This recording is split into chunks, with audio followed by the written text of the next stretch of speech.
उजाडू दे आज साकड हे माग, होऊ दे पहाट नवी. आता होऊन जाऊ दे साऱ्या जगाला पाहू दे, पडू दे पाऊल पुढं.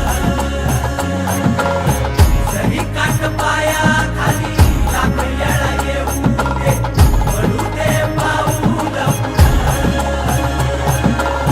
मोठी लढाई र लढू मातीसाठी र गड्या, मनगटाचं जोर लावून. दाटला जरी अंधार एकजूट होऊ आज, दिवा देऊ तेज धावर.